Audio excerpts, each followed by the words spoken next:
Hey, kia ora Rotorua. I'm Hayden Marin and I'm standing for the Rotorua Lakes Council 2016. I think I'd be an excellent councillor because I've been working for the last 10 years in the tourism industry, and tourism is our largest employer in town and it should have a seat at the table. I also come from a forestry family. My father, Tony Mariner, ran Mariner Logging from Nongataha for over 40 years, and forestry is our largest GDP contributor. So someone for the background in both forestry and tourism I think could make a real contribution to both the business community and our wider community. I also am a born and bred Rotorua boy. Nongataha Primary School, Rotorua Primary, Kaitau Intermediate, and of course Rotorua Boys High School. I have a strong passion for our town and innovative and fresh ideas. I'm nobody's I don't know what you call it, lackey, I suppose. Lackey, nobody's lackey. Yeah. Yeah. You're your own man. I come from an independent family, Phil, and people who encourage independent thought. And the best part about that is, being from Rotorua, I still understand what the rest of New Zealand doesn't, and that's the sun revolves around us.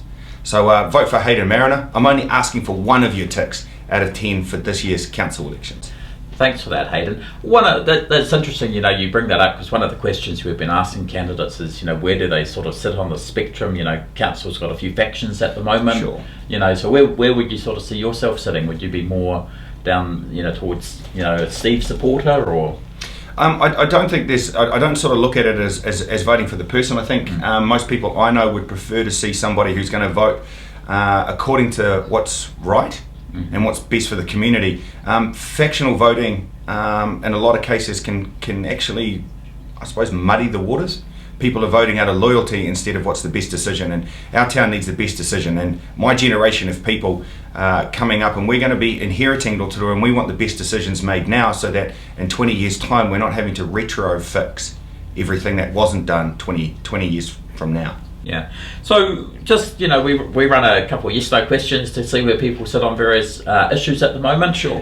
So one of them is the Green Corridor, the cycleway. So where do you sit on that? Do you support it? I support cycleways. They're an awesome, and the business case studies that have been presented say that people who ride bikes, especially from a tourism perspective, they do spend more money in the retail space. I think people have been a little hard on the cycleway. It's only stage one, and we've only put in $100,000. The other cycleways in New Zealand, which have been phenomenally successful, most notably New Plymouth, had $12 million spent on it, and the Island Bay Cycleway in Wellington had a hell of a lot more. I believe it was $8 million. So our 100,000 cycleway, probably not quite there, but the cycleway team is working really hard, and I have been to their update. So they're going to increase it to Rotorua. Let's see what happens. So on a yes/no, that'll be a yes. That'll be a stage one's hasn't been so successful, but if we can get the second and third stages right, it'll be a yes. Yeah, okay. A couple of the councillors are campaigning that any future rate increases should be kept to 2% maximum. Do you support that? Sure, if they're gonna cap council expenditure at 2% too. It doesn't make any sense. I'm really sorry, but 2% rate increases, while sound financially really good, could actually handicap our town. I'd like to say let's have an aspirational goal of 2%, but if we need 3% or even 4%, we should go for it because we don't want to end up having negative growth because we saved 1% on our rates. Yeah. Seems a bit cutting your nose off to spite your face, maybe. Yeah. And the health hub at the library, do you support that? I support access to health for our children, and particularly one that's close to the public transport. And anything that's going to save our council a little bit of money, particularly putting a new roof on the council, I think is really positive. So I haven't seen the finalised plans for how it's actually going to function for the health hub, but I do love the idea of making a health hub accessible for our kids in our city. Really positive. And finally, the Te Arawa partnership partnership, do you support that? Actually, I really do.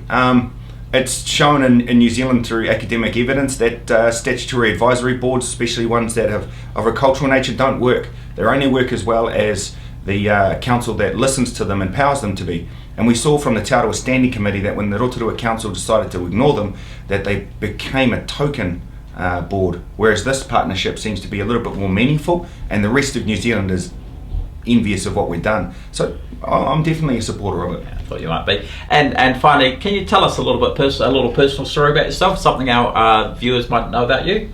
Your viewers might not know. Since I shaved my mustache off just last month, I was Shay in Evita.